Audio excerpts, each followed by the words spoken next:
वन्दितु सर्वसिद्धे ध्रुवममलमणोवमं गतिं पत्ते वोच्छामि समयपाहुड मृण्मो सुधकेवली भणिदम्।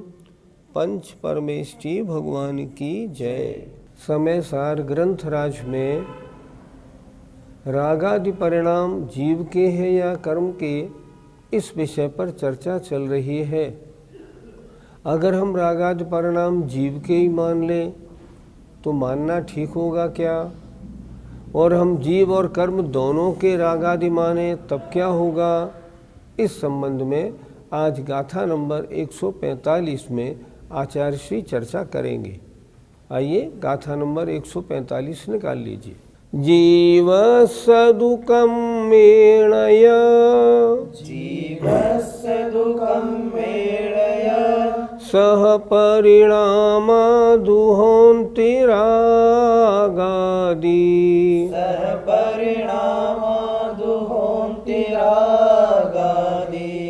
एवं जीवो कम्मम्, एवं जीवो कम्मम्, चदो विरागादिमावर्णा, चदो विरागादिमावर्णा। बोलिए। जीवस्य दुःखं मेणय, सह परिणामा दुहोन्ति रागादि। एवं जीवो कम्मम्, चदो विरागादिमावर्णा। फिर बोलिए। जीवस्य दुःखं मेणय, सह परिणामा दुहोन्ति रागादि। एवं जीवो कम्मं चदो विरागादिमावर्णा। गाथा का एक एक शब्द और उसका अर्थ क्या है उसको अलग अलग देखते हैं। जीवस्य जीव के, दुःखमेणय और कर्म के, सह दोनों के साथ, परिणामा माने परिणाम, दुहोन्ति होते हों, रागादि। क्या कह रहे हैं यहाँ आचार्य? अगर जीव के रागादि परिणाम हुए और कर्म के भी रागादि परिणाम माने तो क्या होगा? अगर दोनों के होते हैं तो फिर देखें एक बार, जीव के और कर्म के दोनों के साथ रागादि परिणाम होते हों, अच्छी तरह देखिएगा। एवं तो फिर जीवो कम्मम, जीव और कर्म दोनों ही रागादिम आवरणा, रागादि भाव को प्राप्त होने चाहिए।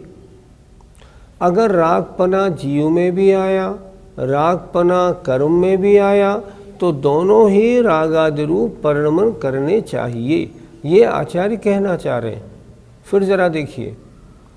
जीवस्य जीव के, दुःखमेणय और कर्म के, सह दोनों के साथ, परिणामा माने परिणाम, रागादि होन्ति रागादि होते हों, अर्थात आत्मा भी रागादि रूप परिणमन करता हो और कर्म भी रागादि रूप परिणमन करे तो, एवं तो फिर जीव और कर्म, जीवो कम्मम, जीव और कर्म दोनों ही रागादि भाव को प्राप्त होने चाहिए। अर्थात फिर तो कर्म भी राग आदि को प्राप्त होना चाहिए और जीव भी होना चाहिए, पर ऐसा तो होता नहीं। कर्म में राग द्वेष परिणाम तो होते नहीं, राग द्वेष परिणाम तो मात्र जीव में होते हैं। अब अगली जो गाथा आएगी उसमें इसमें होने वाली आपत्ति है उसको स्पष्ट करेंगे। इसको एक बार फिर समझ लीजिए। जीवस्व जीव के, या और कम्मेणय कर्म के, सह दोनों के साथ, रागादि परिणामा होन्ति रागादि परिणाम होते हो, जीव भी रागादि रूप परिणमन करता हो और कर्म भी रागादि रूप परिणमन करते हो, एवं तो फिर जीवो कम्मम, जीव और कर्म दोनों ही रागादि भाव को प्राप्त होने चाहिए। अर्थात कर्म में भी राग द्वेष होना चाहिए और जीव में भी राग द्वेष होना चाहिए, जबकि ऐसा होता नहीं। जरा अर्थ देखें, यदि जीव और पुद्गल कर्म दोनों के ही रागादि परिणाम होते हैं, ऐसा माने तो जीव और कर्म दोनों ही रागादि भाव को प्राप्त हो जाएं, लेकिन ऐसा होता नहीं। तो क्या आपत्ति आएगी, अगली गाथा में समझाएंगे आचार्य 146 में। इसीलिए 145 और 46 दोनों गाथाएं एक साथ आपकी पुस्तक में लिखिए। आइए इस 145 का हिंदी पद्यानुवाद देखते हैं।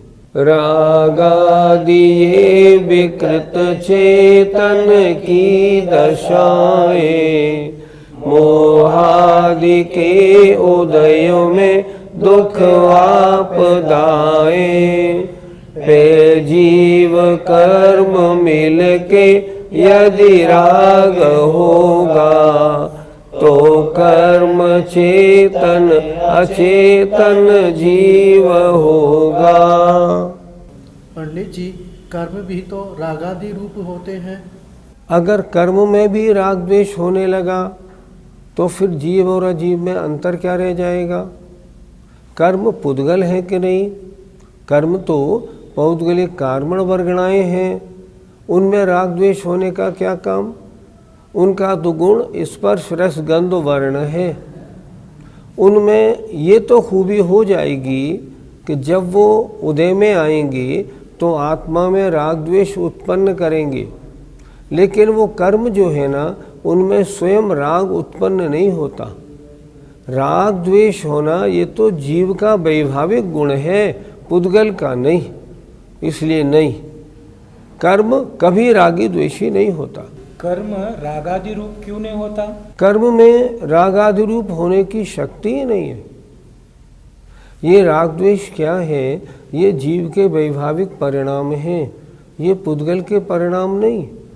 जब ये पुद्गल के परिणाम नहीं और कर्म जो है ये पौद्गलिक है, तब उनमें राग द्वेष कहाँ से हो जाएगा? नहीं होगा। हमने माना कि राग है, अगर द्रव्य राग तो कर्म रूप है, भाव राग आत्मा के परिणाम रूप है, द्रव्य राग कर्म रूप है, पर उसमें राग द्वेष नहीं है, उसमें राग उत्पन्न कराने की शक्ति है। बस इतनी बात समझनी। पंडित जी, जब जीव में रागादि होते हैं तो कर्म में क्या होते हैं? जब जीव में राग द्वेष आदि परिणाम होते हैं तो जो कार्मण वर्गणाएं हैं वे राग द्वेष रूप परिणमन नहीं करती, बस उनमें राग द्वेष रूप उत्पन्न कराने की शक्ति आ जाती है, वे कर्म रूप परिणमन कर जाते हैं। कार्मण वर्गणा थी, उसको जीव के राग द्वेष का निमित्त मिला तो कार्मण वर्गणाएं राग रूप द्वेष रूप मोह रूप परिणमन कर गईं, लेकिन रागी द्वेषी नहीं होती। इस बात का ध्यान रखना। तो फिर जीव रागादि रूप परिणमन क्यों करता है? ऐसा निमित्त नैमित्तिक संबंध है। पहले जो राग द्वेष आदि कर्म बांधे थे, जब वे कर्म उदय में आते हैं तब उस जीव में वैसे ही परिणाम उत्पन्न होते। अगर राग उदय में आता है तो राग रूप, द्वेष उत्पन्न होता है तो द्वेष रूप। ये जीव के स्वाभाविक परिणाम नहीं, कर्म के कारण होने से ये नैमित्तिक परिणाम हैं, और कर्म का उदय निमित्त पाकर जीव के परिणाम राग द्वेष आदि रूप होते। हमने मान लिया कि जीव की तरह कर्म में भी रागपना नहीं आता। अब शिष्य पूछता है, अगर हम ऐसा मान लें कि कर्म के बिना ही जीव में राग आदि उत्पन्न हो जाए तब क्या होगा? तो आचार्य लिख रहे हैं गाथा नंबर 146। आइए देखते हैं।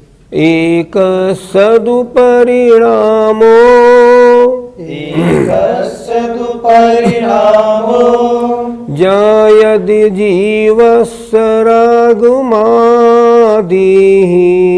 जायदि जीवस्य रागमादिः ताकं मोदय हेतुः ताकं मोदय हेतुः वीणा जीवस्य परिणामो वीणा जीवस्य परिणामो।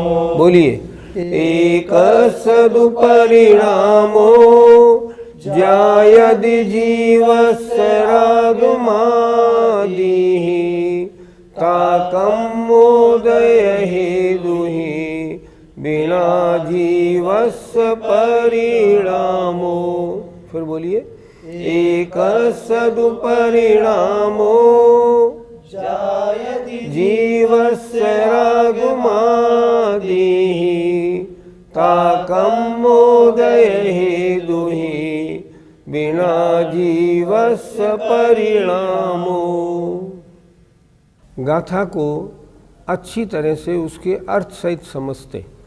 एक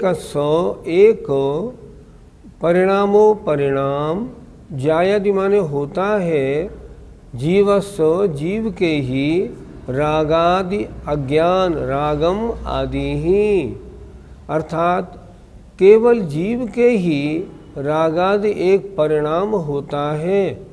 जीव में स्वयं ही रागादि परिणाम होता है बिना किसी अन्य के निमित्त बिना ही स्वयं जीव में रागादि की उत्पत्ति होती है। ता माने तो फिर कर्मोदय हेतु ही कर्म के उदय रूप निमित्त कारण से बिना उससे पृथक माने उसके अलग ही बिना ही जीवस्य परिणामो ये जीव का परिणाम होगा। अर्थात यहाँ ये बता रहे हैं आचार्य अगर हम ये माने ये तो जीव का अपना परिणाम है और एक जीव के ही रागादि अज्ञान रूप परिणाम होते हैं अन्य का कोई संबंध नहीं तो फिर कर्म के उदय रूप निमित्त कारण से पृथक माने अलग ही ये जीव का परिणाम हो गया। मतलब जीव अपनी योग्यता से राग द्वेष आदि रूप परिणमन करता है अर्थात ये जीव का स्वभाव बन जाएगा। वो बात उचित नहीं है। फिर एक बार देखें एक सदुपरिणामो एक परिणाम होता है जीव के ही रागादि अज्ञान एक जीव के ही रागादि अज्ञान परिणाम होता है उसमें कर्म कुछ नहीं करते। अगर ऐसा माने तो कर्मोदय हेतु ही कर्म के उदय रूप निमित्त कारण से बिना माने उसके बिना पृथक ही जीवस्य परिणामो ये जीव का परिणाम हो जाएगा। लेकिन जीव का परिणाम ये है नहीं। अगर कर्म का उदय न मिले तो जीव में रागादि कहाँ से हो जाएंगे। इसलिए ये बात उचित नहीं है। आइए अर्थ देखते हैं। यदि रागादि अज्ञान परिणाम एक जीव के ही होता है तो फिर कर्म के उदय रूप निमित्त कारण से पृथक ही अर्थात उसके बिना ही ये जीव का परिणाम होना चाहिए पर ऐसा होता नहीं। पंडित जी क्या जीव में स्वयं रागादि रूप उत्पन्न नहीं होते? ये मान लो कि बिना कर्म के उदय के जीव में रागादि होने लगे मान लो तब फिर सिद्ध भगवान में भी राग द्वेष परिणाम होने लगेंगे। सिद्ध भगवान में और हम में अंतर क्या है? राग द्वेष परिणाम हम में होते हैं सिद्ध भगवान में नहीं होते। हम में क्यों होते हैं? क्योंकि तत्संबंधी कर्मों का उदय होने पर होते। सिद्धों में क्यों नहीं होते? वहाँ कर्म ही नहीं है तो कर्म संबंधी परिणाम कहाँ से हो जाएंगे। इसलिए ऐसे नहीं होगा। जीव में अगर अपने स्वभाव से ही कर्म उत्पन्न होने लगेंगे तब तो फिर सिद्धों में भी हमें कर्म की उत्पत्ति माननी पड़ेगी जो उचित नहीं बैठेगी। इसलिए ये बात नहीं चलती। पंडित जी जीव रागी क्यों हो जाता है? जीव का स्वभाव रागी द्वेषी होना नहीं। जीव का स्वभाव तो जानना देखना है। लेकिन जब कर्म का उदय आता है राग का उदय आता है तो उसमें राग रूप परिणमन हो जाता है। ये क्या है? ये जीव का अशुद्ध परिणमन है। कैसे हो जाता है? निमित्त नैमित्तिक संबंध है। कर्म के उदय में जीव में राग द्वेष आदि परिणाम उत्पन्न हो जाते हैं, इसलिए जीव रागी हो जाता है। अगर द्वेष का उदय हो तो जीव द्वेषी होता है, क्रोध का उदय तो क्रोधी होता है। इस तरह होता है। और ये जीव की स्वभाव दशा नहीं, ये विभाव दशा है। जो अशुद्ध आत्माएं हैं, संसारी आत्माएं हैं, उनमें ये देखा जाएगा, अन्य में नहीं देखा जाएगा। शुद्ध आत्माओं में ऐसा परिणमन नहीं होता। पंडित जी, आत्मा में राग देश कब तक रहता है? राग में आती हैं दो कषाएं, माया और लोभ। द्वेष में दो कषाएं आती हैं, क्रोध और मान। गुणस्थान की अपेक्षा हम चर्चा करें तो क्रोध और मान अर्थात ये द्वेष जो है ना, ये 9वें गुणस्थान तक रहता है, और माया भी 9वें गुणस्थान तक रहती है। पर राग की पर्याय जो लोभ है वो 10वें गुणस्थान तक रहता है। इसलिए राग कहाँ तक? 10वें गुणस्थान तक। द्वेष कहाँ तक? 9वें गुणस्थान तक। पंडित जी, जब तीर्थंकर भगवान विहार करते हैं तो उनके राग होता है या नहीं? आपने शायद ये प्रश्न इसलिए पूछा, पहले भगवान सोचते होंगे कि मेरे भक्त वहाँ ज़्यादा हैं, वहाँ मैं समोचरण लगाऊं और उनको उपदेश दूं, इसलिए उनके चित्त में विहार के समय राग होता है, और जहाँ उनकी इच्छा होती होगी उधर ही उनका विहार होता होगा। नहीं, पर आपका ये चिंतन ठीक नहीं। भगवान के चित्त में राग द्वेष रंच मात्र नहीं। ये तो भव्य जीवों के भाग्य से, जहाँ के भव्य जीवों का भाग्य तेज प्रबल होता है, भगवान का विहार उधर होता है। देखो, सकल की गायक स्तुति में एक पंक्ति आती है, भवि भागन वच जोगे वशाय, तुम धुनि वे सुनि विभ्रम नसाय। भवि भागन, भव्य जीवों के भाग्य से और वचन योग के वश से आपकी दिव्य ध्वनि होती है, उसे सुनकर जीवों के मिथ्यात्व का नाश होता है। इसलिए तीर्थंकर भगवान का जब विहार होता है तो उनकी कोई इच्छा नहीं होती। विहार तो भव्य जीवों के पुण्य उदय से स्वयं अपने आप ही घटता है। पंडित जी, तो वास्तविकता क्या है? वास्तविकता ये है, आत्मा ने पूर्व जन्म में जो राग द्वेष आदि कर्मों को बांधा है, जब वे कर्म आबाधा काल समाप्त होने पर उदय में आते हैं, तब जैसा उनका स्वभाव होता है उसके अनुसार आत्मा उस रूप परिणमन करता है।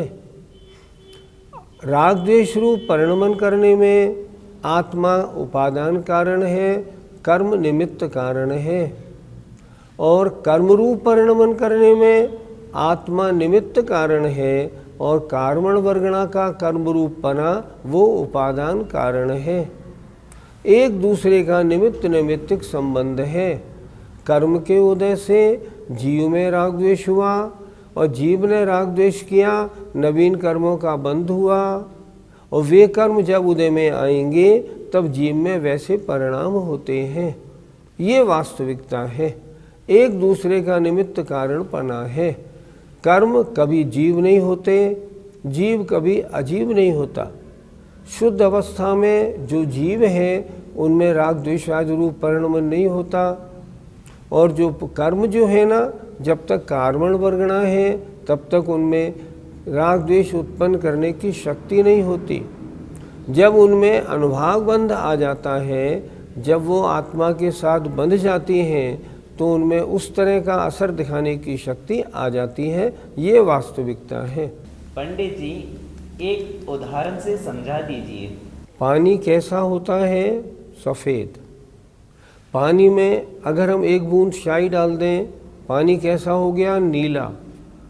पानी में नीलापन कहाँ से आया? स्याही के कारण आया। पानी स्वयं अगर दो स्याही नहीं डलती तो पानी नीला नहीं होता। उसी तरह क्या होता है? उसी तरह आत्मा में अगर कर्म का उदय नहीं हो तो आत्मा राग द्वेषादि रूप परिणमन ना करे। दूसरा उदाहरण देखते हैं। पानी का स्वभाव कैसा है? ठंडा, हमेशा पानी ठंडा मिलेगा। लेकिन अगर उसको हमने अग्नि पर रख दिया तो अग्नि का संयोग मिला तो क्या हो गया? पानी हो गया गर्म। अब हम कहें पानी का स्वभाव गर्म है, नहीं नहीं, ऐसा नहीं। पानी का स्वभाव तो ठंडा ही है, लेकिन अग्नि का निमित्त पाकर पानी में वो गर्मपना आ गया। उसी तरह आत्मा तो ज्ञाता दृष्टा मात्र है।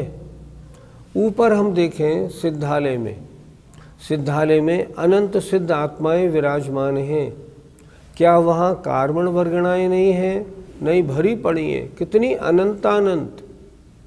जो सिद्ध भगवान की आत्मा विराजमान है, उन आत्माओं के अंदर भी कार्बन वर्गणा आ रही हैं और जा रही हैं, लेकिन फिर भी उन कार्बन वर्गणाओं में कोई परिणमन नहीं, मतलब वे कर्मरूप परिणमन नहीं हो रही हैं। और सिद्ध भगवान की आत्मा भी वैभाव रूप से परिणमन नहीं कर रहा। क्यों नहीं कर रहा? सिद्ध भगवान के अब कर्म का उदय नहीं है, इसलिए। और उन कार्बन वर्गणाओं को जीव के राग द्वेष का निमित्त नहीं मिला, इसलिए वे कर्मरूप परिणमन नहीं कर रही हैं। इन दोनों का जो परिणमन है निमित्त नैमित्तिक संबंध है, अच्छी तरह समझना चाहिए। बिना कर्म के उदय के जीव में राग द्वेष आदि विभाव परिणमन नहीं होता।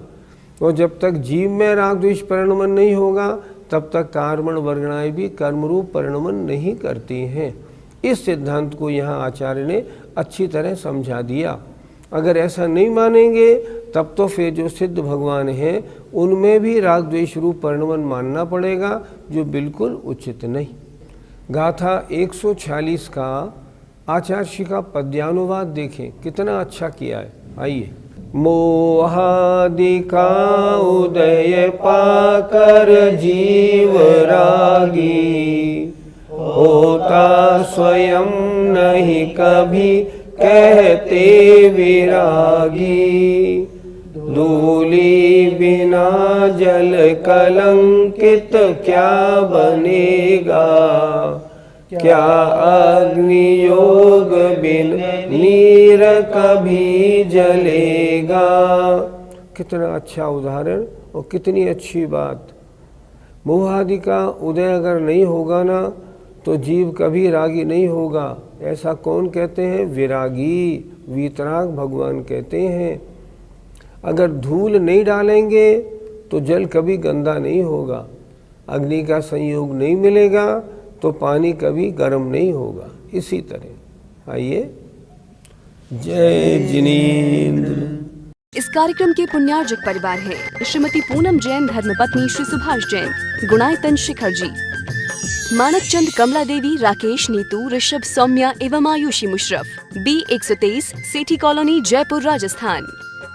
Shri Parasnath rerolling mills limited, Durgapur 1, Bardhaman, Paschim Bangal. Amita Jain, wife of Anil Kumar Jain. Sangeeta Jain, wife of Vipin Kumar Jain. Sheel Jain, wife of Narendra Jain. Hightone trading company, Shalimar Bagh, Delhi 88। माता श्री निरंजना बाई सरोदय के स्मरणार्थ Sunanda, wife of professor Umesh Chandra Saroday, Nagpur. Rekha, wife of Abhay Kumar Sontakke, Karanja. Madhuri Jain, Nagpur. Nishigandha Band, CA, wife of doctor Shailesh Band, Amravati. Rutika, wife of Saurabh Saroday, Pune. Pushpak Jain, Swastik Band, Spraha Saroday. स्वर्गीय श्री चिमनलाल फूलचंद शाह, स्वर्गीय Kamlaben Chimanlal Shah, doctor Rajnikant C Shah, Leena R Shah, Samarth R Shah, Dhvani S Shah, Nishchal R Shah, Janali N Shah, Aagam, Nirmay एवं नियम शाह, अहमदाबाद, गुजरात। गर्भ गौतम जैन, सुपौत्र अशोक कुमार, रतनलाल जैन, नूतन, गौतम, प्राची, आदित्य, महिमा, सलोनी, निरंजन, अरहन, आराध्य, तारदेव, अंधेरी, मुंबई। श्रीमती संतोष C सिंघई, श्रीमती वर्षा आलोक जैन, श्री आलोक जैन, कुमारी त्रिशला जैन, कुमारी अनमोल अग्रवाल।